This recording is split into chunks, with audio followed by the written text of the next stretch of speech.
lokasi apa namanya perguruan kembang turi itu saya melihat kok kalian bertiga itu histeris dan sebagainya. Itu nanti bisa dibuka nggak siapa jenengan ini, siapa kok bisa Gus, apa? ini tak live ya? Hah? Saya live ya? Live? Iya. Sudah mulai ini? Sudah mulai? Sudah. Coba mana mic-nya? Saya minta. Ini Gus.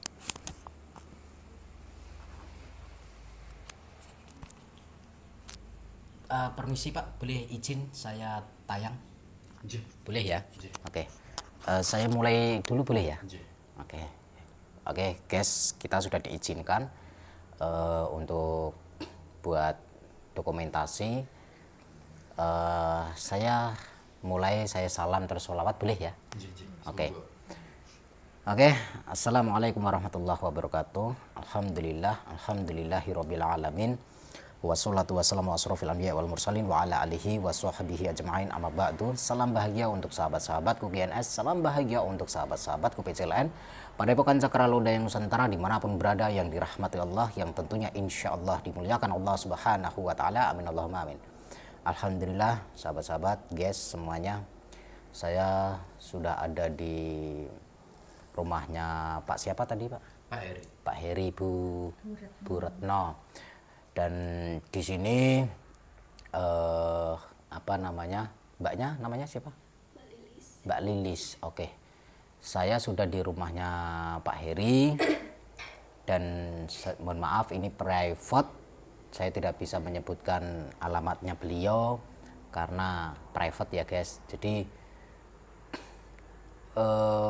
kita sudah melihat kronologi kejadian tadi, di mana terjadinya huru hara ataupun kekisruhan, padahal saya punya misi dan visi, ternyata kejadiannya di luar apa pikiran saya, di luar dugaan saya. Maka ya nanti saya pengen bincang-bincang sama beliau, siapakah beliau, dan mungkin beliau juga belum kenal kita, siapakah kita. Karena selama perjalanan alhamdulillah kurang lebih memakan 1,5 jam perjalanan ke sini dari lokasi perguruan padepokannya itu Kembang Turi ke sini tuh ada 1,5 jam guys. Dan selama di jalan itu beliau histeris terus, hanya berbicara membincangkan putranya yang bernama Mas siapa? Mas Johan, yang ternyata yang kita lihat adalah Mas Johan itu menjadi pengikutnya si Ratu Iblis itu ya, wanita iblis itu. Nah, sebelumnya kita seperti biasanya guys, kita sholawat terlebih dahulu kepada junjungan Nabi Agung Muhammad SAW. Lanjut kita doa likhomsatun seperti biasanya. Bismillahirrahmanirrahim. Allahumma sholli ala sayyidina Muhammad wa ala ali sayyidina Muhammad. Likhomsatun utufi biha harul wabail hatimah al-mustafa wal murtada wabnahuma wa fatimah. Oke, sholawat kepada junjungan Nabi Agung Muhammad SAW. Semoga kita semua kelak di yaumul akhir kiamat nanti mendapatkan syafaat baginda Rasul. Dan tentunya jangan pernah tinggalkan sholat dan tadarus Al-Quran. Karena apa? Sholat adalah bagian dari menegakkan dan mengokohkan tiang-tiang agama dan tiang-tiang iman dan takwa kita kepada Allah Subhanahu Wa Taala. Amin Allahumma amin. Oke, kita lanjut bincang-bincangnya. Dan terima kasih sudah disuguhi Bu Retno. Gimana ya, saya langsung memulainya. Saya sudah tahu nama jenengan. Sekarang saya perkenalkan, nama saya Nur Samsun. Biasa saya disebut oleh masyarakat dengan sebutan GNS. GNS perpanjangan dari Gus Nur Samsun, itu panggilan dari orang-orang. Dan saya tadi sempat kaget di saat saya lagi sedang ada acara itu, tiba-tiba kok ada huru hara histeris, jenengan ya histeris ya, sampai jenengan mengira saya suami jenengan ya. Nah sempat sampai ngelihat kan, sampai lihat satu-satu kan itu kan. Nah, oke, jadi begini. Sebenarnya Mas Johan itu suami sampean? Iya. Saya tanya, sudah berapa lama menikah? Sudah baru 1 tahun. Baru 1 tahun. Udah punya momongan? Belum. Belum sama sekali. Oke, berarti beliau orang tua atau mertua? Mertua. Mertua. Oke. Untuk Bapak dan Bapak Heri sama Bu Retno sendiri tahu tempat tersebut dari mana? Saya enggak tahu, tahu-tahu diberitahu anak saya. Oh, berarti Pak Heri nggak tahu? Enggak tahu sama sekali. Tahu-tahu dia diberitahu anak saya, menantu saya ini. Hah? Kan waktu itu kan 8 bulan yang lalu, anak saya kan katanya kan kerja di Jakarta. Pamit ke Jakarta? Iya, diantar sama menantu saya Ke? terminal. Oh, yang antar istrinya? Istrinya, tapi dia nggak berbicara sama saya. Cuman pamitnya mau ke Jakarta? Ke Jakarta jualan martabak, bilang sungkem sama ibu, sungkem sama saya. Ya sebagai anak saya mendoakan. Tahu-tahu kejadian seperti itu, saya kaget. Saya juga enggak, saya bingung. Anak saya panggil Johan, kok matanya itu seperti gimana gitu, terus wajahnya pucat, sama saya nggak kenal, sama ibunya nggak kenal.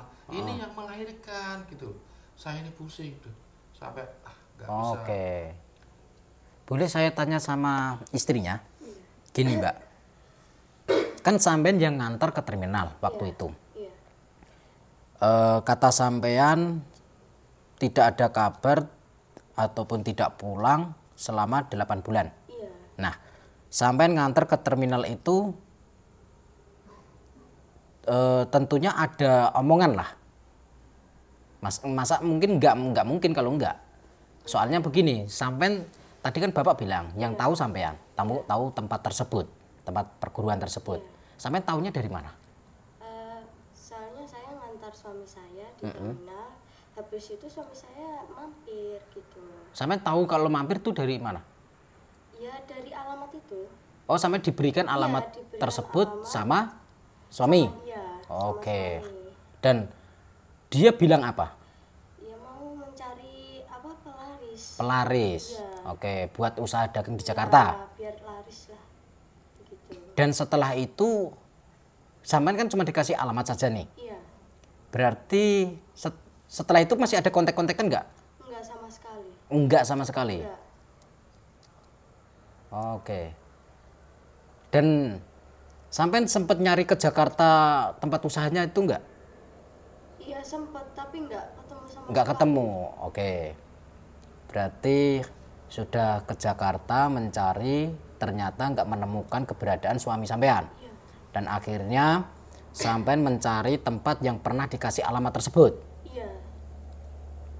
Oke. Dan tujuan Mas Johan Iya. itu untuk mencari penglaris buat usaha di Jakarta. Iya. Nah, tapi kenapa tadi sampai nggak inget gitu sama jenengan-jenengan gitu loh? Ya, saya ini juga repot. Dulu itu sama orang tua tuh, setiap saya panggil dia tuh datang. Sama ternyata dia tuh wajahnya udah nggak jelas, dalam arti nggak jelas tuh, matanya seperti nggak kenal gitu loh. Ya. Tapi ya mohon tolong, saya sebenarnya mohon tolong lah terhadap Mas ini siapa tahu bisa menolong dari kami. Tapi saya curiga pada Mas. Curiganya kenapa? Gini, Curiga sama saya? Iya, waktu itu kan Mas kan posisi di tengah kerumunan, apakah mungkin anggotanya itu? Oke. Begini, itu bisa saya klarifikasi, bisa saya luruskan, Pak. Saya asal di daerah Jawa Timur. Asal saya dari Jawa Timur, dari Ngawi, dan saya datang ke tempat perguruan itu karena saya dapat laporan dari masyarakat lah. Saya dapat laporan bahwa ada perguruan yang nyeleneh, aneh. Nah, Saya penasaran, makanya saya cari tahu. Saya cari tahu dan saya tidak jujur sama mereka. Saya tidak jujur karena saya menyembunyikan identitas asli saya dan saya menyembunyikan nama asli saya. Saya mengaku nama saya Patrick. Dan pertama tujuan saya adalah datang ke situ pengen menyalonkan DPR. Nah, sama pengen berobat. Ternyata disuruh minum air yang digentong. Tadi sempat melihat gentong nggak? Saya melihat gentong. Melihat gentong ya. Nah, saya disuruh ngambil air gentong itu untuk diminum. Setelah saya ambil itu, saya cium kan, nggak mungkin langsung saya minum. Saya cium, ternyata bau pesing.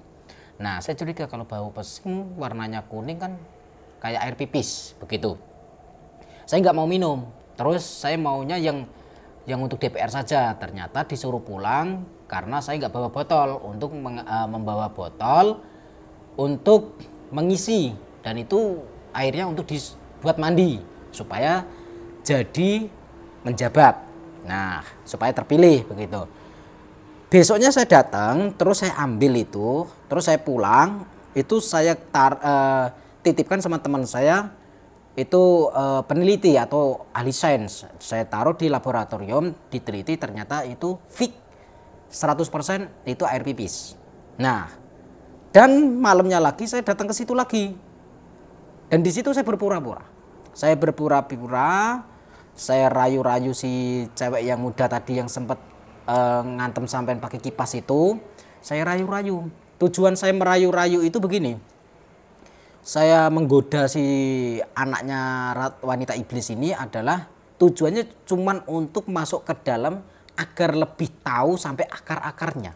Ini perguruan apa sebenarnya, terus ilmunya dari mana, belajarnya dari mana, sumbernya dari mana. Itu tujuan saya, mencari narasumbernya, sumbernya langsung. Nah, di situ saya akhirnya besoknya lagi kembali lagi berpura-pura ingin menjadi pengikutnya. Saya sering dikasih persyaratan, saya dikasih persyaratan untuk makan kembang, sudah saya lakukan. Terus dikasih persyaratan lagi harus bawa kain kafan. Nah, sudah saya lakukan, terus dirituali. Terus yang ketiga, yang terakhir, sebenarnya tadi malam itu terakhir, Pak. Kalau seandainya tadi malam tidak ada huru hara, saya sudah keterima itu. Saya sudah keterima jadi pengikutnya. Nah, terus yang ketiga, yang terakhir ini saya disuruh bawa bambu kuning jumlahnya 5 batang. Sudah tuh. Nah, karena saya sering merayu si cewek ini, si putri ini, kayaknya dia terkesima. Dia kayaknya jatuh hati sama saya, rayuan saya. Biasalah, rayuan gombal kayak gitu, Pak.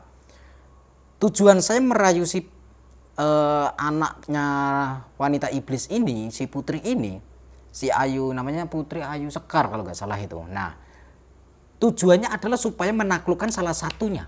Kalau saya ngerayu emaknya nggak mungkin, saya ngerayu anaknya saja. Dan di situ ternyata tadi itu dia sudah berbalik merayu saya.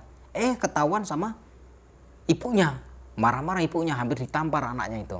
Terus saya disuruh tiduran di tengah itu akan diupacarai.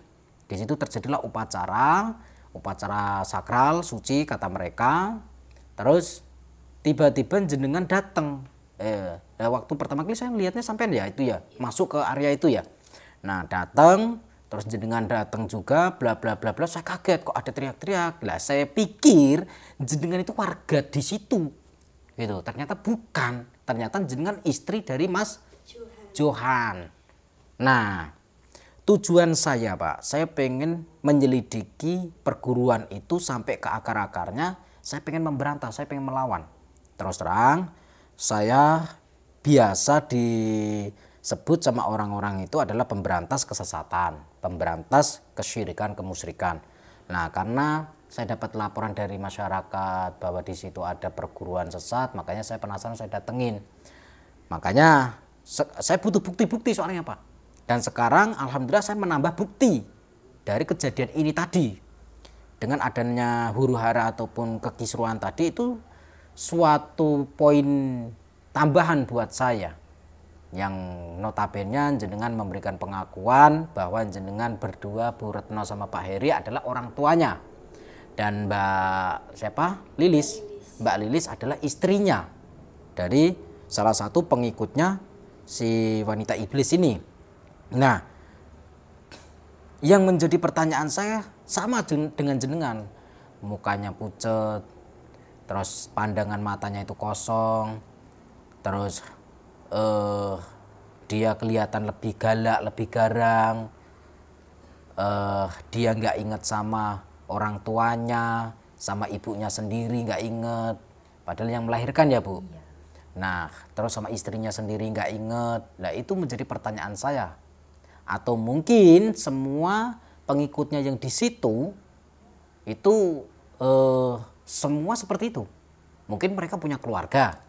Terus setelah masuk ke situ akan ngeblank semua. Nah, secara hikmahnya, Pak, alhamdulillah di saat saya di ritual itu saya baca sholawat terus. Saya baca sholawat terus karena saya takutnya kalau saya kenapa-napa juga tidak bisa mengendalikan diri. Nah, makanya saya baca sholawat terus untuk melindungi diri saya. Karena saya meyakini bahwa sholawat itu bisa menjaga diri kita dari gangguan sihir, dari gangguan gaib dan sebagainya. Nah, tujuan saya sebenarnya untuk memerangi mereka sih Pak, itu saja. Nah, itu saya. Gini Gus, ini mohon maaf Mas ya, tak Iya. panggil Gus karena jenengan sudah menceritakan apa adanya, Ya, sampaikan. Mbok ya, kalau bisa tolonglah dari pihak kami, keluarga kami, ya. bagaimana anak saya Johan itu bisa kembali semula. Oke. Apapun habisnya berapa, tak kasih, walaupun tanah atau rumah saja enggak apa-apa, untuk jenengan enggak apa-apa. Yang penting perguruan itu kalau bisa dihancurkan atau gimana solusinya, sudah tidak ada perguruan itu lagi. Kasihan kepada terutama keluarga kami dan yang lain-lain, terutama kampung situ. Ya. Dan ternyata tadi itu Pak, di waktu perkumpulan itu tuh di situ ada Pak RT dan Pak Lurahnya. Lurahnya saja tunduk sama wanita itu. RT-nya tunduk sama wanita itu. Masyarakat setempat, warga setempat itu tunduk sama wanita itu. Yang jadi saya heran itu kok mereka itu tunduk gitu loh sama wanita itu. Kehebatannya seperti apa? Nah, untuk masalah jenengan minta tolong dan sebagainya, insya Allah Pak, memang niat saya dari awal memang pengen memberantas mereka. Terus dan terima kasih jenengan sampai mengatakan untuk membiayai saya, misalkan kerugian ataupun untuk upah jasa untuk saya supaya menyadarkan anak jenengan. Itu anak keberapa, atau anak satu-satunya atau anak gimana Pak? Itu anak satu-satunya. Anak cuman tunggal. Satu. Makanya saya tuh kalau 8 bulan itu loh sama sekali tidak ada berita. Istrinya saya tanya diem aja, nggak cerita. Karena nggak tahu. Nggak tahu. Tahu-tahu dia ngajak ibu sama saya ke tempatnya tadi. Oke. Jadi situasi tadi itu jenengan kaget juga ya Pak? Iya, kaget. Sampai saya tuh menangis. Kok seperti itu ya anak saya? Iya, wajar lah orang tua ke anak. Oke, jadi saya mungkin bisa memikirkan strategi dan rencana Pak. Saya memikirkan strategi dan rencana. Mungkin kita bisa balik ke sana lagi. Besok kita ke sana lagi coba untuk merayu Mas Johan. Kita rayu, kita coba sadarkan pelan-pelan, semoga bisa sadar. Nah, terus kita bisa bawa pulang, gitu ya. Jadi mungkin untuk biasanya kalau di rumah itu dia deket sama bapak atau sama ibu? Sama ibu. Sama ibu? Iya, sama ibu. Oke. Gimana ya?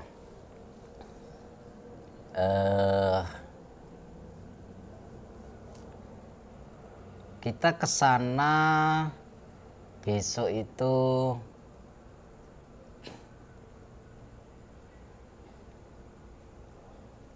takutnya juga terjadi seperti tadi sih. Ngopi dulu Pak, boleh diminum Pak ngopinya Pak. Bismillah. Anu niki di dahar. Siap. Udah Pak. Kalau ngopi kan biar cerah Pak gitu loh, biar nggak ngantuk. Gimana ya enaknya ya? Barangkali bapaknya punya ide atau gimana? Atau Rocky punya ide? Dereng Mas. Belum. Ngikut Gusnya aja. Oke, gimana ya? Yang jelas kita ke sana gitu ya Pak. Kita ke sana, poin kita adalah untuk menyelamatkan Mas Johan. Apapun yang terjadi, terus caranya bagaimana nanti kita lihat kondisinya saja di jalan. Begitu ya. Kita menyesuaikan aja di jalan nanti. Terus apa ya? Ya nanti caranya kita atur nantilah, gitu aja lah.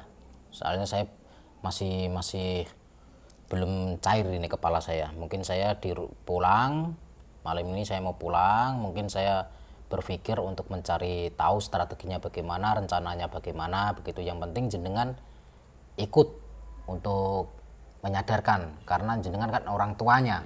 Kalau saya datang sendiri terus menyadarkan, oke sadar, tapi dia nggak ingat sama, nggak tahu, nggak kenal saya. Bu sesuk yo melu lho ya. Ya, gitu. Jadi gitu saja ya. Rocky, gitu saja. Nanti biar kita atur rencana, kita tutup saja. Terima kasih. Wassalamualaikum warahmatullahi wabarakatuh. Jangan pernah lupa salam putra tasbih wa sholawat. Doakan ya sahabat-sahabat.